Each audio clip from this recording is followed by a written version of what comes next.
A ver, ¿qué pensarían si les dijera que existe un libro antiquísimo, que parece predecir la caída de imperios con una precisión, que da escalofríos?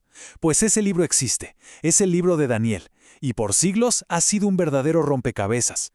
¿Estamos hablando de una profecía real, divina, o del engaño mejor montado de la historia? Hoy vamos a meternos de lleno en ese misterio. Y claro, la pregunta del millón es, ¿cómo es posible? ¿De verdad alguien predijo todo esto o es más bien una jugada maestra, una historia escrita después de que todo pasó, pero hecha para que pareciera una profecía? Esa es la gran duda que vamos a explorar. Ok, para desenredar esto, vamos a ir paso a paso. Primero, ¿quién fue Daniel? Después, el contexto, el cautiverio en Babilonia. Luego, veremos cómo está armado el libro. Nos meteremos en el debate de las profecías y al final, ¿qué onda con ese mensaje sellado? ¿Listos? ¡Vamos a empezar!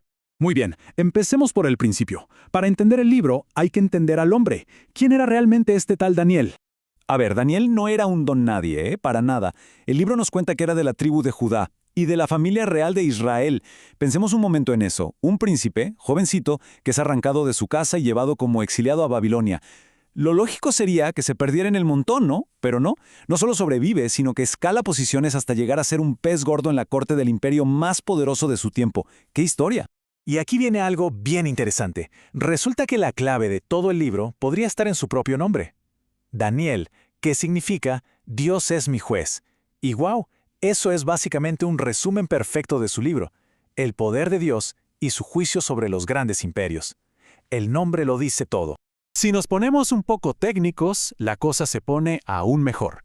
El nombre se divide en dos. Din, que en hebreo es el verbo juzgar, y El, que es una forma corta de decir Elohim, o sea, Dios. Lo juntamos y ¡pum! Dios es juez. Su nombre era literalmente su misión. Bueno, ya que conocemos un poco a Daniel, hablemos del mundo en el que vivía. Porque ningún libro se escribe en el aire, ¿verdad? Y el de Daniel nace en uno de los momentos más duros, más traumáticos, de toda la historia de Israel. Y es que la caída de Judá no fue algo de un día para otro. No. Fue como una demolición en cámara lenta que duró casi 20 años. Miren la línea de tiempo. En el 605 a.C.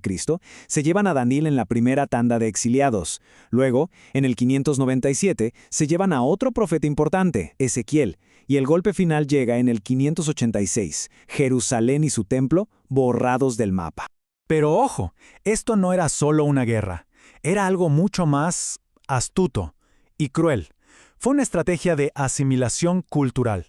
El rey Nabucodonosor fue muy listo. Se llevó a los cerebritos, a toda la gente intelectual. ¿Por qué? Pues por dos razones. Primero, para usar todo ese conocimiento para su propio imperio, y segundo, para intentar borrar por completo la identidad y la memoria de Israel.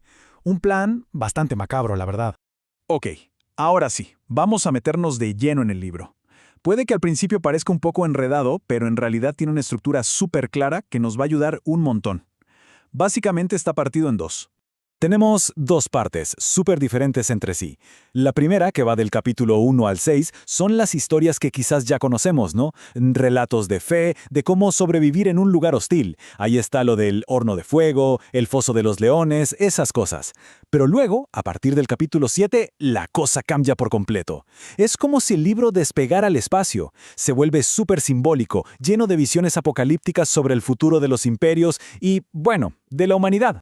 Y es justo esta segunda parte, la de las visiones, la que prende la mecha del gran debate. La gente lee eso y se pregunta, a ver, ¿cómo pudo describir el futuro con tanto, pero tanto detalle?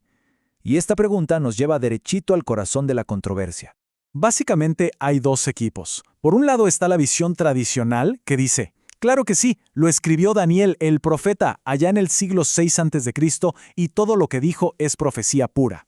Pero por el otro lado está la visión crítica que dice, no tan rápido. Esto lo escribió alguien anónimo mucho después, como en el siglo II a.C. Lo que hizo fue escribir la historia que ya había pasado, pero la disfrazó de profecía para darle ánimo a la gente de su época. El punto central de los críticos es bastante simple, la verdad. La precisión es sospechosamente buena. O sea, es que es demasiado precisa.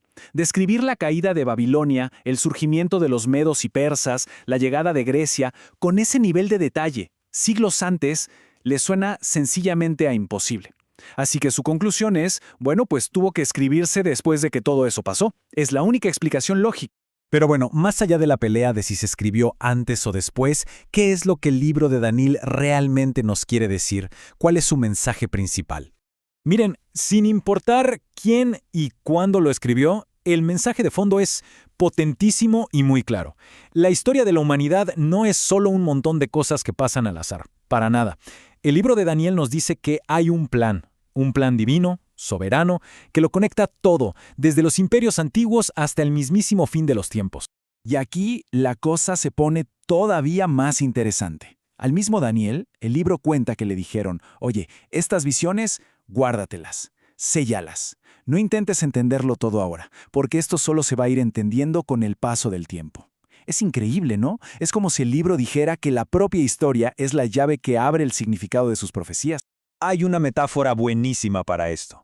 Intentar entender las profecías de Daniel sin saber de historia es como querer armar un rompecabezas de 1000 piezas sin tener la caja para ver la foto. Es imposible, ¿verdad?